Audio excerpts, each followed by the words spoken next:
In the overwhelming face of catastrophe, loss, heartache, betrayal, suffering, and pain, the thing that we need to understand most is how to create an appropriate hierarchy of suffering. This week on The David Rutherford Show.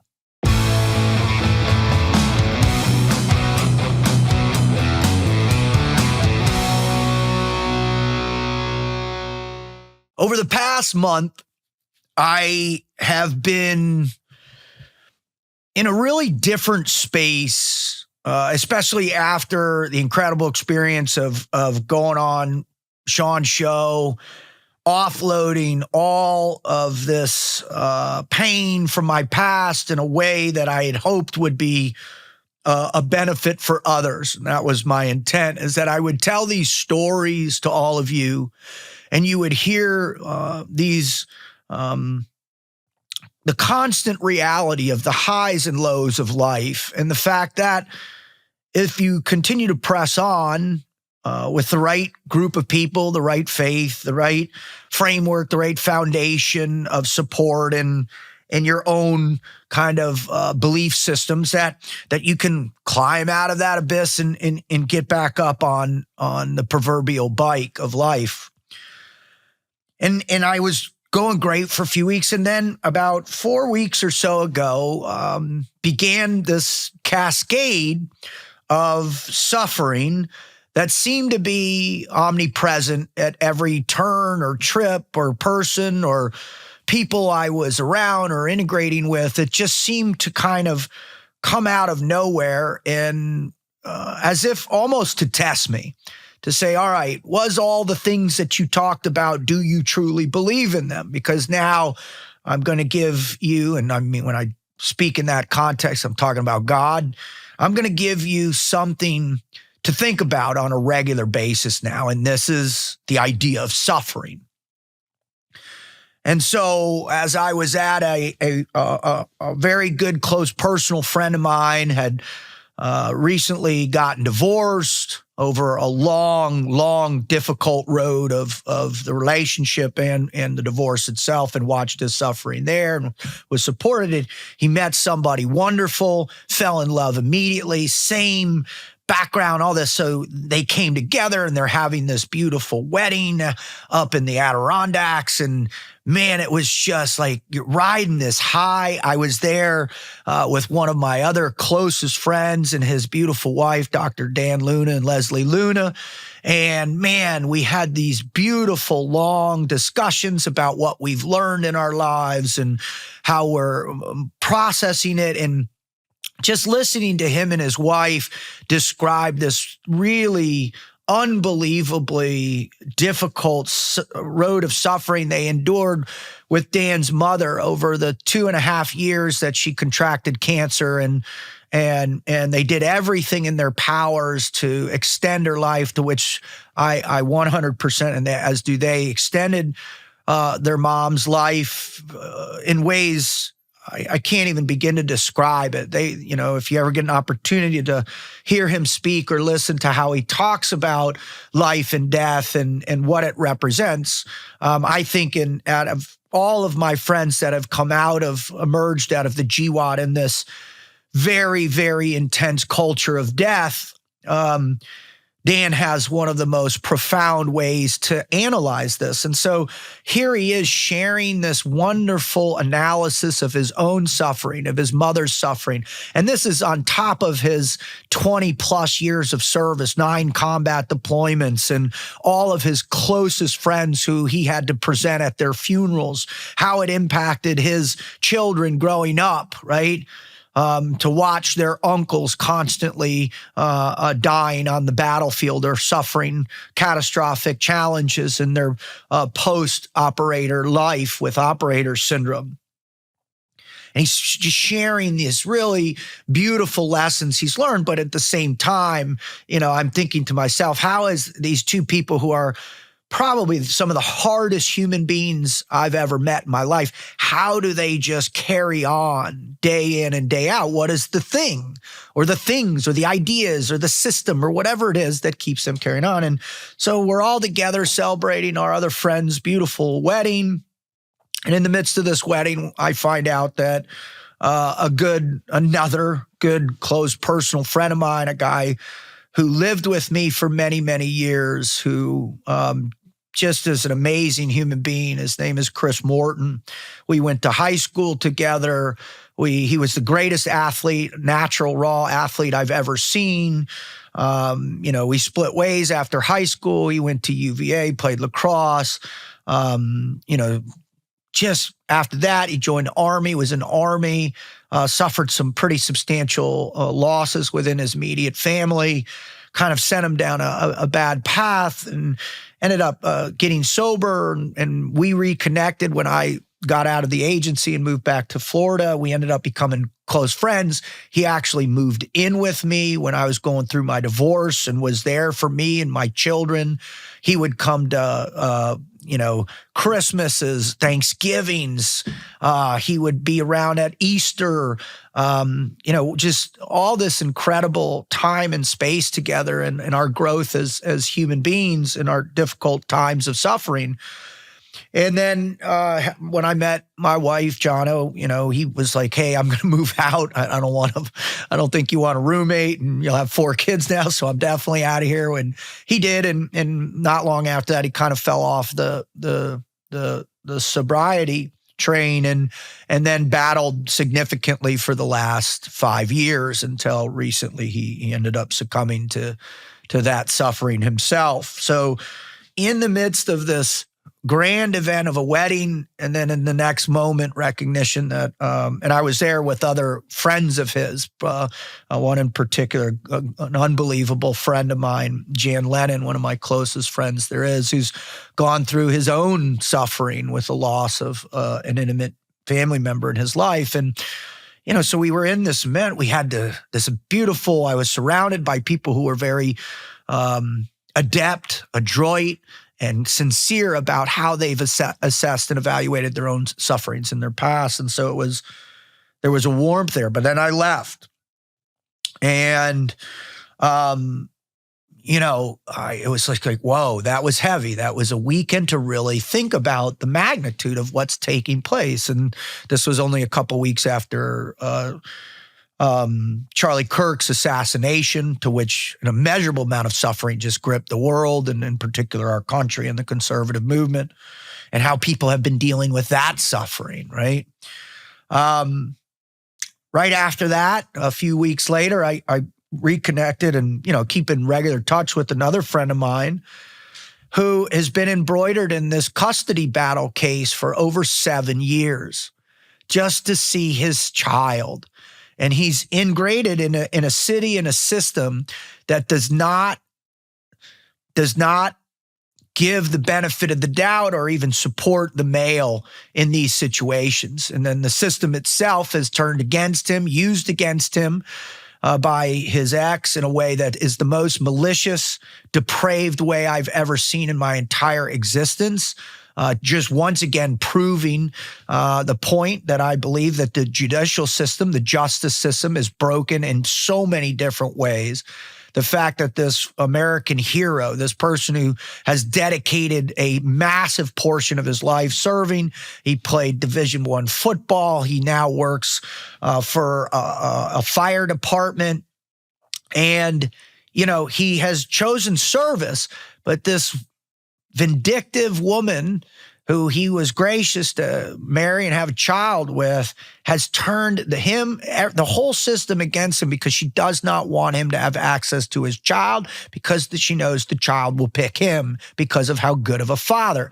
And then I look at his life, he didn't even have a father growing up, right? So an entire life of not only his suffering, being raised without a father, but he had a great mom, great grandma, a sister, but also this lifetime of suffering within the military and that system. And now another 8 years of suffering because all he wants to do is see and be with his child.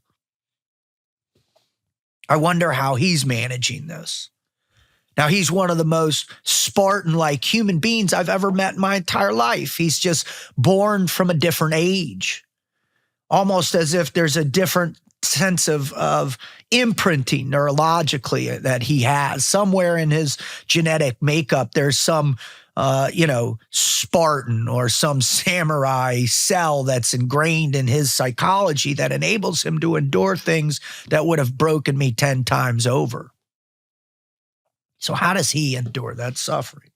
And just in the past couple weeks, I was riding around with some friends and doing my job, and a bunch of them have been caught up in something that seems to be a set of rules and regulations that seem whimsical, and yet they are somehow being implemented in a way that my friends are going to result and suffer from financially, business a little bit potentially, but more so emotionally as to, why are they singled out versus other people within the industry. And watching them deal with that. How are they going to affect, is it going to affect their business, their long-term employment? All of those uncertainties that come with these types of oversight groups that seem to wield a power that doesn't often seem fair.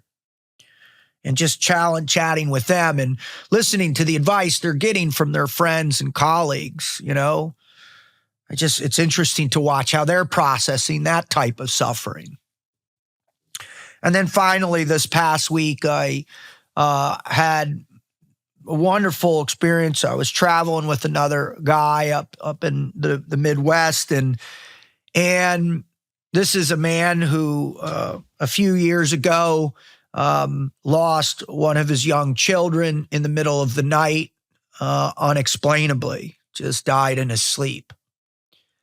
And we had about a 2-hour car ride together. And thankfully, he's an unbelievably gracious and faithful man that humors me. Maybe humor's not the word, that is available for my questions, my curiosities, my sympathies to try and understand how he sees the world through this very, very intense lens of suffering. How he wakes up every day, how he thinks about his child 30 to 40 times a day, how everything he does, everywhere they go, every time he passes by the child's room, every time he sees a piece of clothing, every time he goes to one of his other children's games, every time he hears a particular song or sees a book he used to read him, every time he looks into his wife's eyes with that empty blank stare of he's never coming back, is he? And I listened to the strength in him, and I listened to him quote scripture, one right after the other. And he had made a comment to me. He said that joy and suffering are braided together at the deepest aspects of our psyches. They're conjoined. And this really kind of put me into a state of perplexity, because how can those two things coexist in the same moment? And he went on to describe a very intimate description of Christ and Christ's relationship with his suffering for my friend. And I'll explain that here as I come back around to this. And so I really, these things were this monstrous catalyst for me to just start going, well, how does this work? Like, where are we supposed to find the appropriate matrix, the appropriate Venn diagram to figure out these hierarchies? Where does it begin? How do we assess it? Who's in charge of the hierarchies? And where do they come from? How do we scan the society around us and say, okay, this is more weighted than this, and this is more important than this. I mean, in the last few weeks, what have we also seen? We've seen, thank God, hopefully a peace come to the Israel-Palestinian thing or Hamas thing, right? Although today I just saw that they're saying that Hamas is breaking the ceasefire immediately. But what I did see is I saw a catastrophe of October 7th, and I saw a catastrophe of many civilians, including children, that were killed in the crossfires of this war. And that's who takes the most suffering, is the people. Not the governments or the terrorist organizations, but the people that are encapsulated into this. So they are the reluctant sufferers that have no choice as to try and manage this. Where do they seek? Where do they seek the answers for to adequately create this framework that they can dutifully, or they can rationally, or they can with reason come to a framework that doesn't destroy them? Where do we go? You know, the buildup of upcoming aggression in Ukraine. We have Trump basically saying, you know what, I'm thinking about supplying some long-range missiles. And then you had the president of Russia coming back. Let's say that's a total escalation. That means we're at war with NATO, right? Where does that go? Well, as Jordy and I were talking about before we hopped on, nuclear annihilation. Think about the suffering in that. In fact, it's too difficult to come up with a description. Maybe perhaps go check out Annie Jacobson's book about nuclear war, and it has some pretty intense descriptions in there. The annihilation of existence itself, that's probably a pretty substantial amount of suffering. We've got a buildup of aggression around Venezuela, 10,000 troops running B-52 bombers offshore. We're doing kinetic strikes against boats in the Gulf. And don't get me wrong, I'm all for bringing it to the people who are trying to poison our children, poison each other in America. They get what they deserve. I have no love lost for these people who want to continue to poison us for the benefit of their own financial gains. And all of the people down in the leaders down in those areas and those countries that are producing this poison, guess what, man? It's fair game. If you want to poison us, then we're going to kill you. That's the way it should be. I mean, and if you want to think about that, I want you to think about the suffering of the over 500,000 people that have overdosed on fentanyl in the last 5 years. That's more than all the people we lost in World War II. Think about their families. Think about those mothers. Think about those brothers and sisters of their sons and daughters and aunts and uncles and mothers and fathers that are dead because of this poison that has flooded into our country. Think about the statements as a result of us punching back now and shutting the border down and going after these cartels and these criminal organizations. The cartels this past week basically came out and said, well, we're going to put bounties on the heads of Border Patrol or ICE agents, much less all the people that are Antifa people that are violently protesting, that are talking about violence as a necessity to overrule the king that has now taken over America, meaning Trump. Think about the suffering that's going to result from that, and it already is. Now, I know what people are saying. Well, what about the suffering of those who are, yes, here illegally, but doing it the right way? That seems to be the new thing. And I said, you know what? I appreciate it. Send them back. Get in line and come back through. We've got to radically change the system to start from fresh. Otherwise, the system will destroy us. Just look at the deficits that are being run in major cities where all these illegals are living, in the school systems, in the hospitals, right?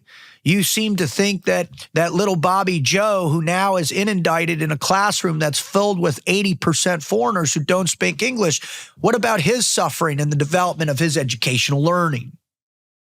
Or what about the suffering of the people who go into a hospital who have insurance, who can't get in because the ER is booked because of all the illegal immigrants who use the ER systems as their form of health care? And then you have to fit the bill out of your taxes. Suffering.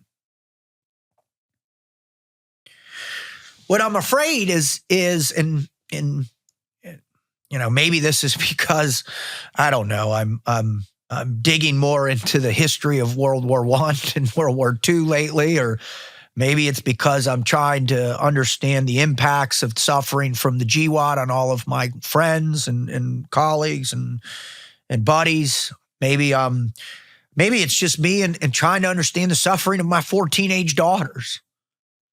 Maybe that's what it is. And the social hierarchies that change with the wind as it blows in a new direction every single day, or the suffering from the children I see that are phenomenally insecure, including some of my own.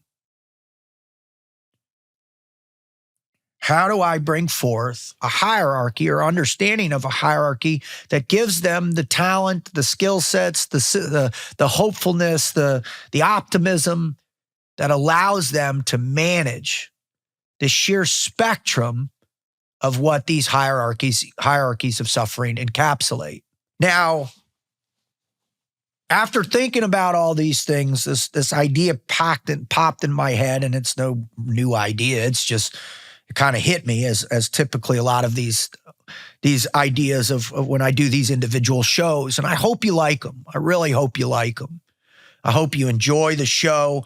I hope you appreciate what it is, because they're designed for these more difficult ideas or questions that we're often thinking about, but don't necessarily have an access point to deciphering them or deconstructing them. And so this hit me. The construct of suffering itself doesn't maintain the wall if the individual can restructure their perception of willpower in order to break down the impact of the suffering against their defenses. And so that's essentially the easiest way for me to kind of evaluate, because one of the things that I did when I was with Dan Luna is we talked extensively about the compartmentalization of it. How is it that going through training, going back overseas over and over and over, how is it that we're able, and I'm not saying the way with which we compartmentalize is healthy, but what you can say is it enables us to continue mission, to Charlie Mike, right? And it's interesting that one friend of mine who's in the horrific custody battle, when he went back to Penn State and spoke after the Joe Paterno fiasco, I shouldn't pin it on him. It wasn't him, it was another coach, but he participated in covering up to a certain extent, I would imagine. And the suffering that emerged, they asked my friend to go talk to the team during that time. And he gave this very powerful speech, and it was called Charlie Mike, Continue Mission. So regardless of whatever you're facing, whatever level in the hierarchical food chain you're going through, there's a whole other side of you that, guess what? You have to just keep going. In particular, if you've got your own responsibilities, if you've got a family to take care of, if you have a wife to take care of or a husband to take care of, you've got beautiful children, or you've got elderly parents to take over or take care of, you have a business to run. It's like tough shit. Guess what? Drive on, airborne. Because regardless of your suffering and the level of your suffering, you've got to continue to produce, to perform in order to maintain that momentum forward for all those who are dependent upon you. So Dan and I were like, well, how does this happen? What does it do? How do you understand? And he said, first and foremost, man, you got to understand where the compartmentalization emerges from. How are hierarchies incorporated into our existence as it is? And really, how do we define suffering itself? And so obviously, when you hear a man of that caliber of intelligence and the level with which he understands these complicated problems, you do a little research. And so just to start out, just to reset this conversation in this moment, I want to talk about the definition of hierarchy. Hierarchy refers to a system or structure in which individuals, groups, or elements are organized in a ranked order based on authority, importance, status, or some other criterion. It implies a vertical arrangement where higher levels hold greater power, influence, or priority over lower ones. Hierarchies are prevalent in social, organizational, political, and philosophical contexts, often shaping how resources, responsibilities, or values, such as suffering, are distributed or perceived. Definition of suffering. Suffering is the experience of pain, distress, or hardship, often involving physical, emotional, or mental anguish. It can arise from various sources such as physical injury, illness, loss, fear, or unfulfilled desires, and it is typically characterized by a sense of discomfort or dissatisfaction. Philosophically, suffering is often seen as an inherent part of human existence. Through its nature and purpose, though its nature and purpose are interpreted differently across cultures and belief systems, and that's a kicker right there. For example, Buddhism views suffering, dukkha, or whatever, D-U-K-K-H-A, dukkha, as a fundamental aspect of life due to attachment and impermanence, while other perspectives might frame it as a response to adversity or a catalyst for personal growth. All right. Now, as you begin to dissect the different levels with which you can understand the value context of suffering, right? You have to spread it out across something that you fully understand. And so for me, my whole system of how I approach life and how I approach relationships and how I approach myself, and also what I've built my business around, is the idea of these frog logic concepts, right? And that's learning to embrace fear, forge self-confidence, live a team life, and live with purpose. The whole fundamental strategy of that is to deal with suffering, right? It's my system that made sense to me. It's a way I can give a rank order or a definitive pyramid system as to what I really need to focus on and how it presents itself to me, right? And when you're dealing in the context of suffering, right?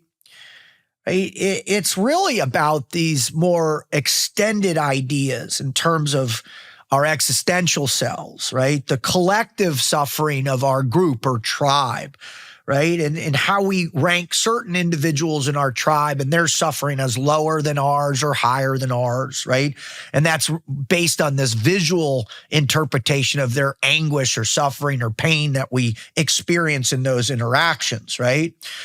But it's also, we rank it in our cultures. Which parts of our culture have more suffering than others? Right? Is it, in particular, in the current order we're in, it seems that, certain aspects of American culture have been flipped upside down. And those external cultures that have weaved their way in infected on these other ideologies have basically said, all right, that our forefathers in America, my ancestors in the Appalachians, my Scottish ancestors, were somehow, they didn't experience suffering, and that they were the ones that were responsible for suffering, and that what some other groups, they had to deal with the suffering. And then all you got to do is just go a little bit further back in time, and you see that those cultures, they impose suffering themselves. In fact, the reality of these hierarchies is kind of interesting. When you dig deep enough, you recognize that all cultures have the ability to impose and to experience suffering. All genders have the ability to impose or experience suffering, right? Religions, right? Whether you're an atheist or you're science-based or whatever, we always have this, like it said, this innate ability to experience the suffering, right? It's imbued, so to speak. Now, one of the things I wanted to do is I really was like, all right, who's the world grand champion of understanding this? Who is the person that spent the most amount of time, that did the most amount of research, that did the most amount of thinking, and came up with, in my opinion, the greatest, really thoughtful, considerate, and brutal understanding of these hierarchies of suffering? And that person, not according to me, but according to just about everybody else when I did the research on it, was Friedrich Nietzsche. From 1844 to 1900, he extensively explored suffering's role in human existence, its varying forms, and the implicit hierarchies in works like Thus Spoke Zarathustra, Beyond Good and Evil, On the Genealogy of Mortality, and the Antichrist.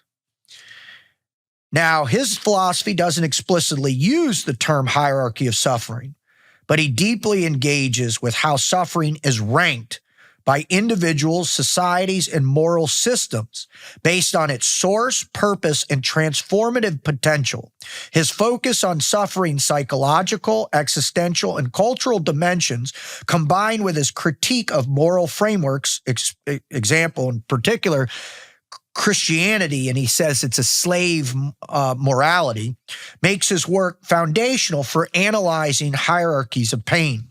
Nietzsche's influence on existentialism, postmodernism, and psychology, examples Freud, Frankl, underscore his prominence in this deep dive into understanding suffering.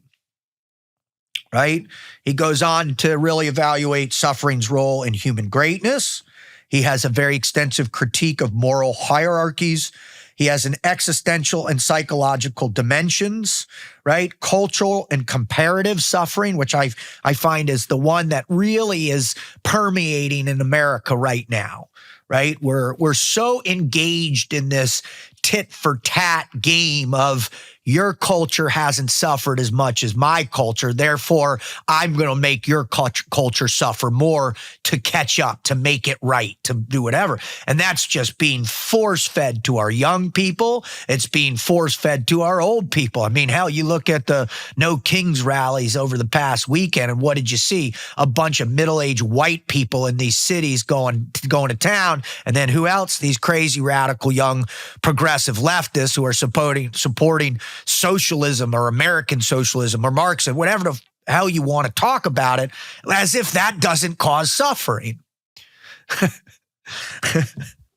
And so what they are trying to get you to believe is that your suffering, your existing suffering, as well as the hierarchy of your legacy, your heredity, your family tree and the suffering they experience, does not rate in the same level as someone else, right? And you even see that overseas. You see people trying to contextualize suffering in a very prominent way through cultural backgrounds, religious backgrounds, who was here first, who wasn't here first.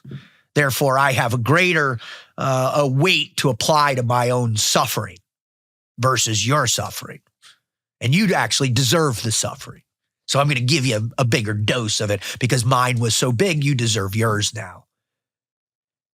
And that for me is kind of the unbelievable reality of that. Is like, as I go through all of these things and you start to think about who else did Nietzsche influence, right? And he influences Heidegger, Camus, Foucault, right? All of these people's ideas that have permeated where, right, into these core ideals or systems of thinking and critical theory ideas or whatever you want to describe them as, postmodernistic, morally relative ideas of suffering, which basically says, you have made me suffer, now I'm going to make you suffer. And when that happens, it does not take anybody longer than an hour of just a superficial level of research to look at just the 20th century. Don't go back any far behind that. You can start right at about 1905, 1906. You can start right there and you can just go forward and you can start to think about the hierarchies of suffering from the 20th century, right? And what impacted from that. I was just listening to a historical podcast that was talking deeply about the trenches of World War I. And it was this beautiful introduction about how the men on all sides, not just Germany or France or England or wherever, but all sides of those who participated in those trenches and what they had to endure for years. Now, it's like you were in the trench for 6 months like we do, and then you go home and you rotate out. No, this is years, because the end is on the line for everybody. Right? And so in that trench, you want to talk about suffering. You had many times water up to your chest. What do you think that did after 3 or 4 days in your boots and in your crotch?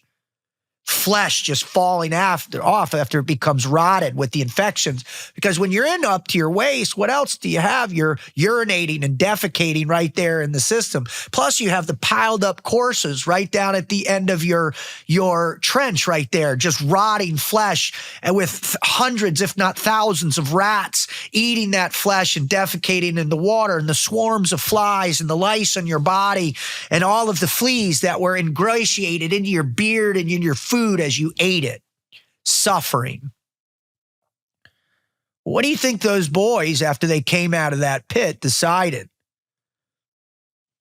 That the next time there was suffering, there was going to be absolutely no quitting because of what suffering took place then. That's what we now know we're willing to do. Those are the edge. So what do? We reset, came out of it. Okay, the Great War is over. We're done. And guess what? 1939, 38, 39, it starts all over again. This time, instead of 24 million or whatever. And by the way, you want to read some suffering about the combat itself, go read about the Battle of the Somme. And the first day alone, the British took 60,000 casualties. These are young boys. These are a generation of people that are gone and never came back.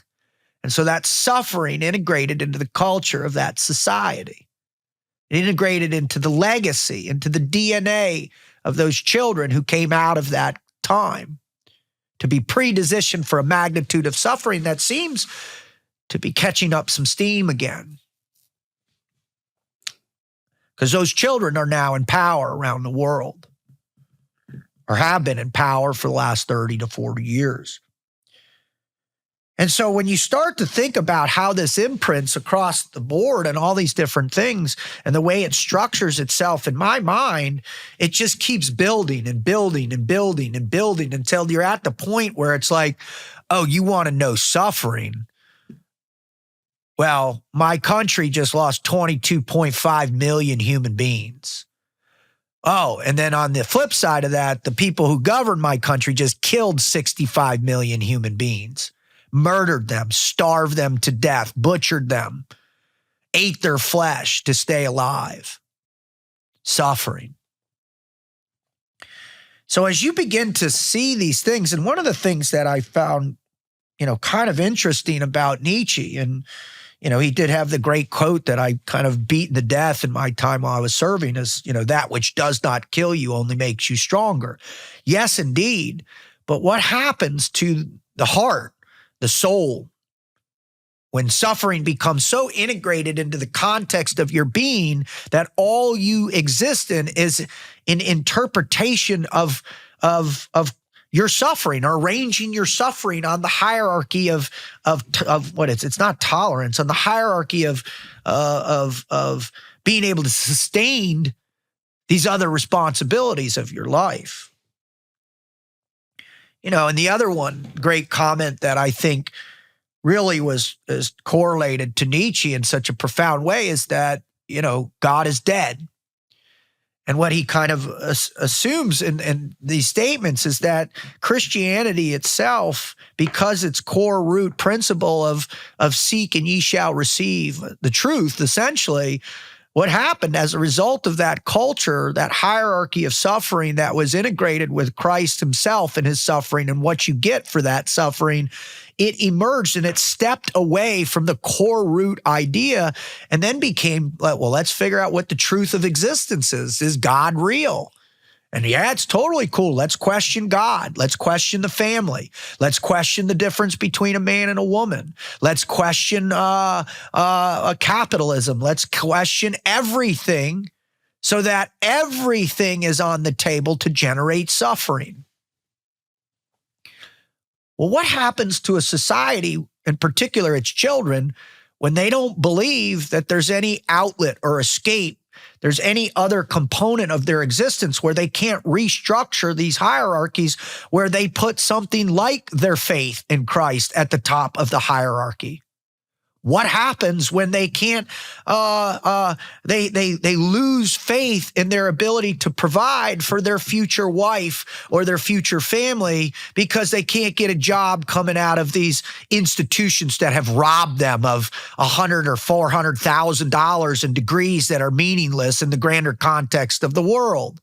What happens to the children that you have robbed them of any resilience or grit because you have them facing their screens, keeping them insecure on whether or not they're pretty enough or they're smart enough or they're capable enough? What happens in a society that lives in that perpetual onslaught of trying to figure out what the hell is it worth?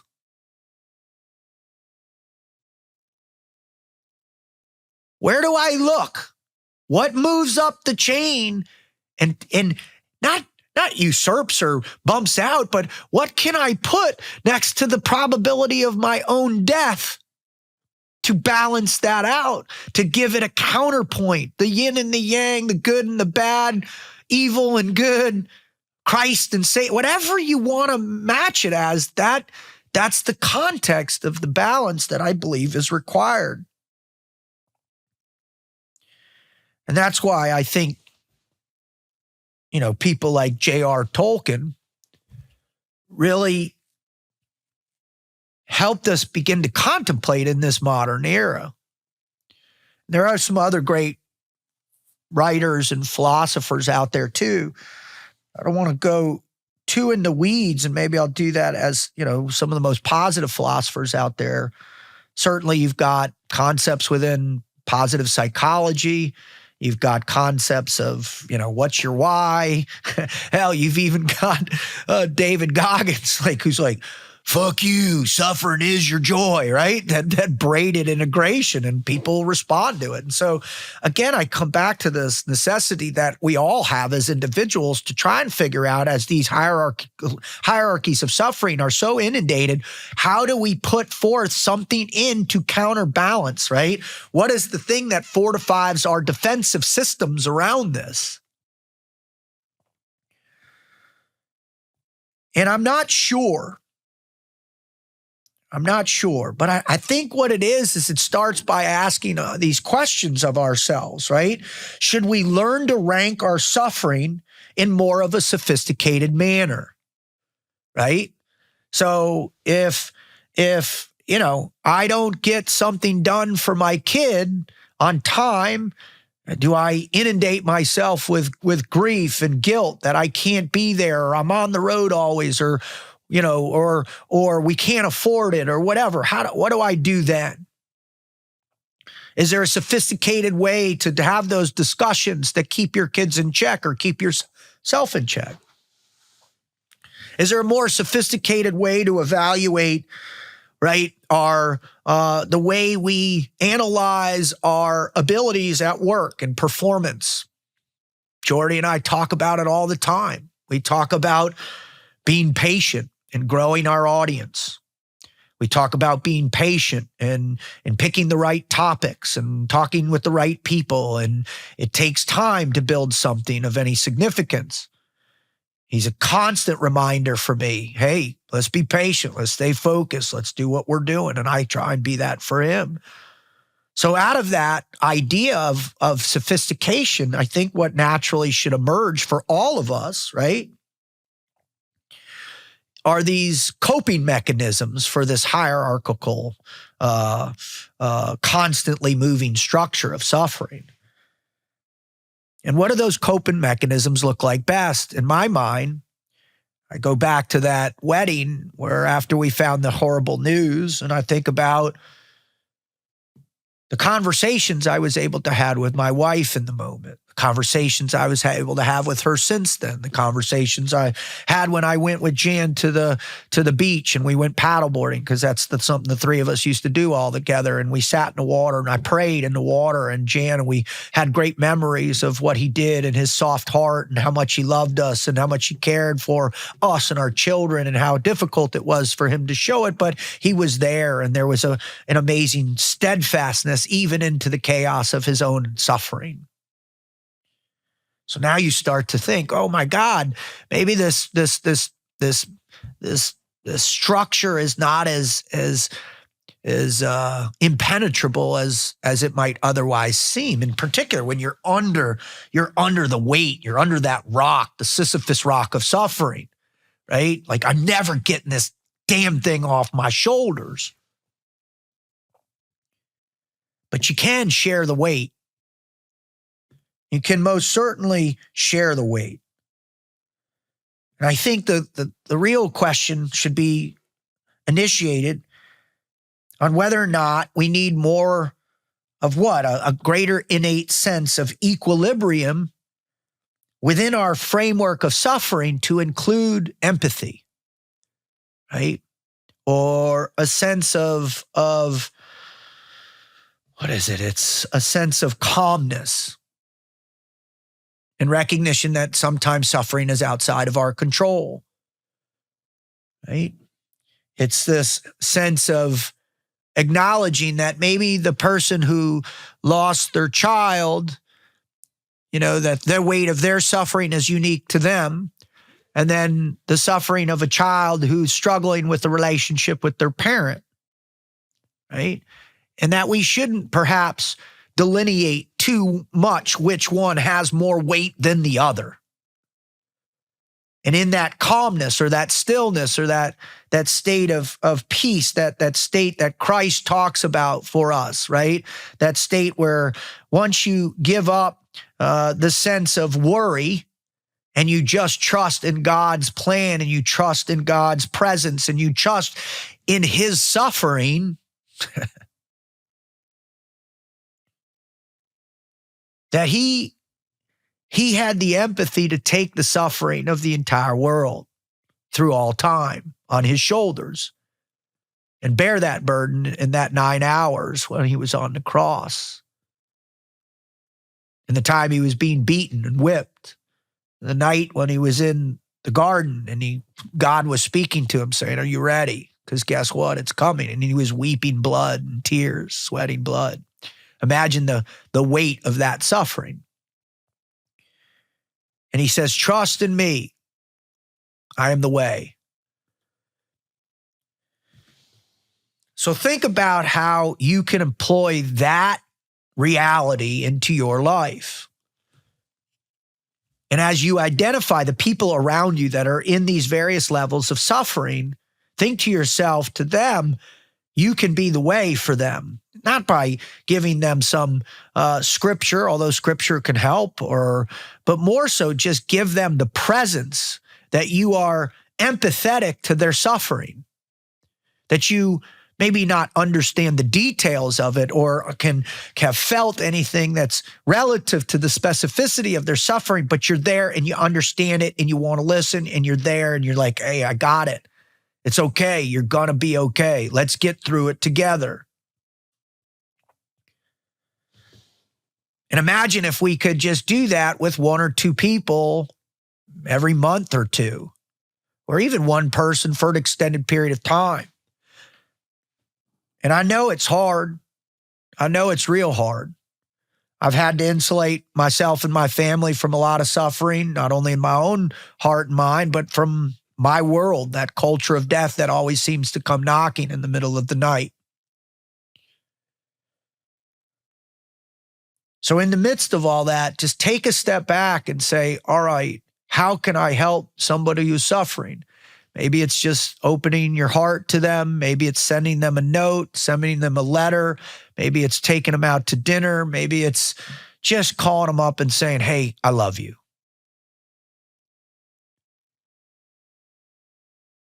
Because that's the thing that begins to make sense to me as I analyze this suffering.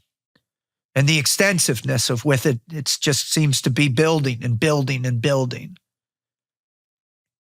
I think we get back to the place where we recognize that pain is a shared experience. In fact, I'm here to tell you that in the 30 years of me being an instructor, a coach, an operator, a speaker, all the things I've done, I can tell you this: the one thing that seems to make us unite and make us fight at the most is, one, the collective understanding of each other's shared type of pain, and then it's the collective anger against each other's suffering, basically saying, you're making me suffer, so now you're going to suffer. And so these things coexist in this complex weave that I think that's what my friend was talking about, this joy in suffering that's intermingled. And perhaps that's what he was trying to tell me with Christ himself.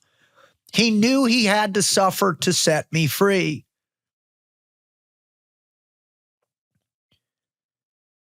Maybe that's it for you and I.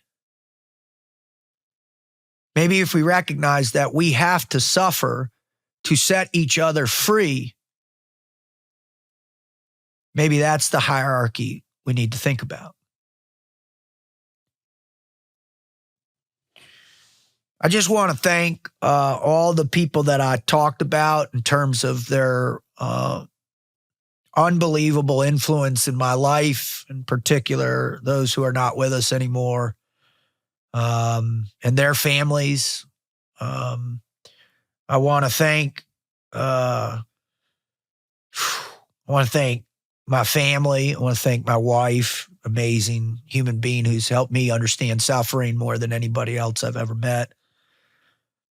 I want to thank you, Jordy, for giving me the support and the confidence that maybe we're doing something right by getting on this microphone and sharing these thoughts with people, and that hope that we can lift one person up in the show. That's what we hope we do. And then I want to just thank Christ for the suffering he went through so that I could feel the joy of having eternal life through his resurrection. I hope you all find a way this week to gain strength, to minimize your suffering, and to find empathy for other people. God bless you.